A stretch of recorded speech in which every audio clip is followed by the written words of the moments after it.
Hi friends, welcome to Charuruchi cooking channel. ಇವತ್ತಿನ ವಿಡಿಯೋದಲ್ಲಿ ತುಂಬಾ ರುಚಿಕರವಾದ ಮಿಕ್ಸ್ ತರಕಾರಿ ಪಲ್ಯ ಯಾವ ರೀತಿ ಮಾಡೋದು ಅಂತ ತಿಳಿಸ್ಕೊಡ್ತೀನಿ. ನಿಮ್ಮನೇಲಿ ಮಕ್ಕಳೇನು ತರಕಾರಿ ತಿಂತಾ ಇಲ್ಲ ಅಂದರೆ ಈ ರೀತಿ ಪಲ್ಯ ಮಾಡಿಕೊಡಿ, ತುಂಬ ಇಷ್ಟಪಟ್ಟು ತಿಂತಾರೆ. ಬನ್ನಿ ಹೇಗೆ ಮಾಡೋದು ನೋಡೋಣ. ಮೊದಲಿಗೆ ನಾನಿಲ್ಲಿ ತರಕಾರಿನ ಕಟ್ ಮಾಡಿ ಇಟ್ಕೊಂಡಿದ್ದೀನಿ. ಕ್ಯಾರೆಟು, ಬೀನ್ಸು, ಆಲೂಗಡ್ಡೆ, ಹಾಗೆ ಟೊಮೊಟೊ ಮತ್ತು ಕಾಯಿ ತುರಿ, ಹಸಿಮೆಣಸಿನ್ಕಾಯಿ, ಈರುಳ್ಳಿ, ಕೊತ್ತಂಬರಿ ಸೊಪ್ಪನ್ನ ತೊಗೊಂಡಿದ್ದೀನಿ. ನೆಕ್ಸ್ಟ್ ಒಂದು ಕಡಾಯಿ ತೊಗೊಳ್ಳಿ. ಕಡಾಯಿ ಬಿಸಿ ಆದಮೇಲೆ ಆಯಿಲ್ ಹಾಕೊಳ್ಳಿ. ಒಂದು 5ರಿಂದ 6 ಟೇಬಲ್ ಸ್ಪೂನ್ ಆಗೋಷ್ಟು ಆಯಿಲ್ ಹಾಕೊಳ್ಳಿ. ಒಗ್ಗರಣೆಗೆ ಕಡಲೆಬೇಳೆ, ಜೀರಿಗೆ, ಸಾಸಿವೆನ ಸೇರಿಸ್ಕೊಳ್ತಾ ಇದ್ದೀನಿ. ಇದೆಲ್ಲ ಚೆನ್ನಾಗಿ ಎಣ್ಣೆಯಲ್ಲಿ ಸ್ವಲ್ಪ ಫ್ರೈ ಮಾಡ್ಕೊಳ್ಬೇಕು. ತುಂಬ ಈಸಿಯಾಗಿ ಬೇಗ ಮಾಡ್ಕೊಳ್ಬೋದು, ಯಾವುದೇ ಮಸಾಲನೇ ರುಬ್ದೇನೆ ತುಂಬ ರುಚಿಯಾಗಿರುತ್ತೆ. ನೆಕ್ಸ್ಟ್ ಇವಾಗ ನಾನು ಕಟ್ ಮಾಡಿ ಇಟ್ಕೊಂಡಿರೋ ಒಂದು ಈರುಳ್ಳಿ ಮತ್ತು ಸ್ವಲ್ಪ ಹಸಿಮೆಣಸಿನ್ಕಾಯಿನ ಸೇರಿಸ್ಕೊಳ್ತಾ ಇದ್ದೀನಿ. ಈರುಳ್ಳಿ ಎಲ್ಲ ಚೆನ್ನಾಗಿ ಸಾಫ್ಟಾಗಿ ಫ್ರೈ ಆದಮೇಲೆ ಸ್ವಲ್ಪ ಫ್ರೈ ಆದರೆ ಸಾಕು. ನೆಕ್ಸ್ಟ್ ಇವಾಗ ಕಟ್ ಮಾಡಿ ಇಟ್ಕೊಂಡಿರೋ ತರಕಾರಿನ ಸೇರಿಸ್ಕೊಳ್ಬೇಕು. ತರಕಾರಿ ಎಲ್ಲ ಹಾಕೊಂಡಾದ್ಮೇಲೆ ರುಚಿಗೆ ತಕ್ಕಷ್ಟು ಉಪ್ಪನ್ನ ಹಾಕ್ಬಿಟ್ಟು ಚೆನ್ನಾಗಿ ಒಂದ್ಸಲ ಮಿಕ್ಸ್ ಮಾಡಿ ಲಿಡ್ನ ಕ್ಲೋಸ್ ಮಾಡಿ ಏನಿಲ್ಲ ಅಂದರೂ ಒಂದು 5 ನಿಮಿಷ ಲೋ ಫ್ಲೇಮಲ್ಲಿ ಅಥವಾ ಮೀಡಿಯಮ್ ಫ್ಲೇಮಲ್ಲಿ ಫ್ರೈ ಮಾಡ್ಕೊಳ್ಬೇಕು. ತರಕಾರಿನ ಎಣ್ಣೆಲೇ ಚೆನ್ನಾಗಿ ಫ್ರೈ ಮಾಡ್ಕೊಳ್ಬೇಕು.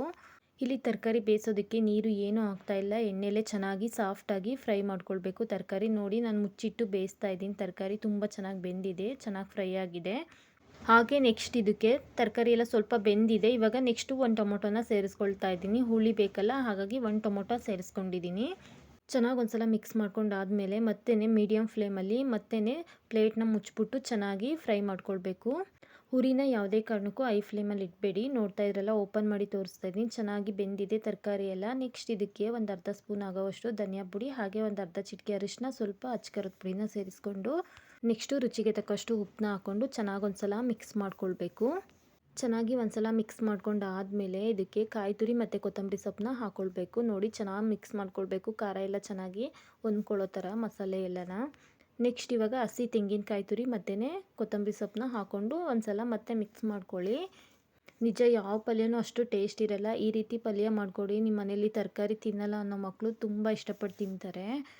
ಹಸಿ ತೆಂಗಿನಕಾಯಿ ತುರಿ ಸ್ವಲ್ಪ ಜಾಸ್ತಿನೇ ಹಾಕ್ಕೊಳ್ಳಿ, ತುಂಬ ಟೇಸ್ಟ್ ಇರುತ್ತೆ. ಒಂದು ಡ್ರಾಪ್ ನೀರೂ ಹಾಕ್ತಾಯಿಲ್ಲ. ಟೇಸ್ಟ್ ಅಂತೂ ತುಂಬ ರುಚಿಯಾಗಿರುತ್ತೆ.